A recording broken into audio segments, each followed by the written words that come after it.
शिक्षक नियुक्ति नियमावली 2023 का भारी विरोध हो रहा है और इसके पीछे की वजह क्या है ये हम आपको बताने की कोशिश करेंगे। नमस्कार, कशिश न्यूज में आपका स्वागत है। मैं हूं अनुराग।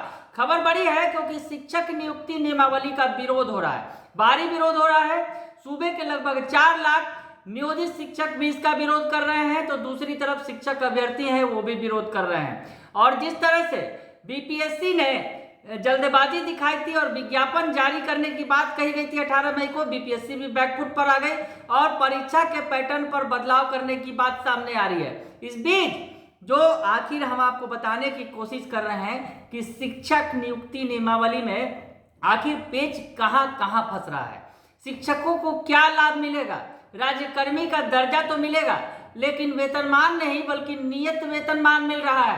तमाम जो बात है, तमाम जो पेच है वो हम आपको सुलझाने की कोशिश कर रहे हैं कि आखिर विरोध क्यों हो रहा है, क्या फायदा होगा शिक्षकों को। खासकर नियोजित शिक्षकों की बात करें जो पहले से नौकरी कर रहे हैं, उन्हें कहा जा रहा है कि राज्यकर्मी बनाया जाएगा, लेकिन राज्यकर्मी का झुंझुना जरूर थमाया जा रहा है, लेकिन राज्यकर्मियों के बराबर उन्हें कुछ भी नहीं मिल रहा है। जी हाँ, राज्यकर्मियों के बराबर वेतनमान नहीं बल्कि नियत वेतनमान मिल रहा है। प्रमोशन पर भी मामला अटक रहा है। तमाम ये बातें, तमाम ये बिंदु सामने आ रही है। तो हम आपको धीरे धीरे बताने की कोशिश करते हैं कि आखिर शिक्षक अभ्यर्थी हैं, खासकर जो शिक्षक अभ्यर्थी हैं उनकी क्या मजबूरी है। नियुक्ति नियमावली के तहत अब आपको बताएं कि शिक्षक पद के लिए बीपीएससी परीक्षा देना अनिवार्य कर दिया गया है।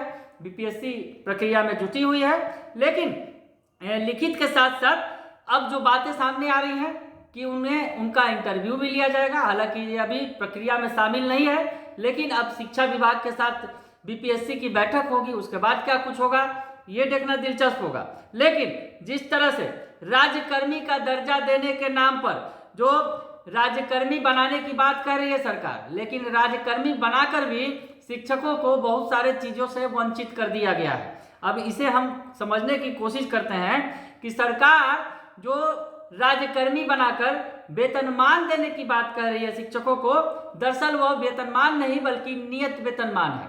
जी हाँ, सरकार ने तय कर दिया है, जो मूल वेतन है वो तय कर दिया है, जबकि वेतनमान में जो अभी शिक्षकों को मिल रहा है वो उससे काफी कम है। इसमें वेतन जरूर शिक्षकों का बढ़ जाएगा लेकिन बहुत सारे पेच फंस जाएंगे। जी हाँ, बीपीएससी की परीक्षा पास कर भी जो इन्हें प्रमोशन नहीं मिलने जा रहा है, ये बातें सामने आ रही हैं जो नियमावली के तहत। अब बात ये आ रहा है कि राज्यकर्मी जो होते हैं उन्हें 10-10 साल पर 3 बार प्रमोशन मिलता है, लेकिन ये जो नई शिक्षक नियुक्ति नियमावली बनाई गई है जिसके तहत शिक्षकों को राज्यकर्मी बनने की बात कही जा रही है, उसमें प्रमोशन का जो प्रोविज़न नहीं है। और प्रोविज़न अगर नहीं मिलता है तो आप समझिए कि जो ये राज्यकर्मी शिक्षक हैं वो हेडमास्टर कैसे बनेंगे।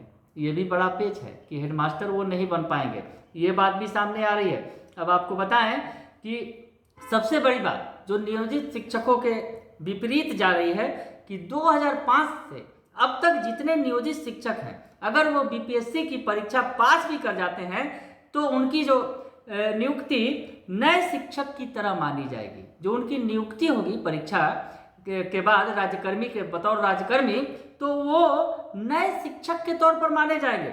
यानी कि अब तक जो उन्होंने सेवा दी है, 2005 से जो मान लीजिए शिक्षक की नौकरी कर रहे हैं, तो इतना लंबा वक्त बीत चुका है, लेकिन इसके बावजूद उन्हें नए तौर पर नए बहाल शिक्षक माना जाएगा और जो सेवा नियोजित शिक्षक के रूप में उन्होंने की है वो उनकी सर्विस में नहीं जुड़ेगा। ये बातें भी सामने आ रही हैं नई शिक्षक नियुक्ति नियमावली के तहत, जहां पर पेच फंस रहा है।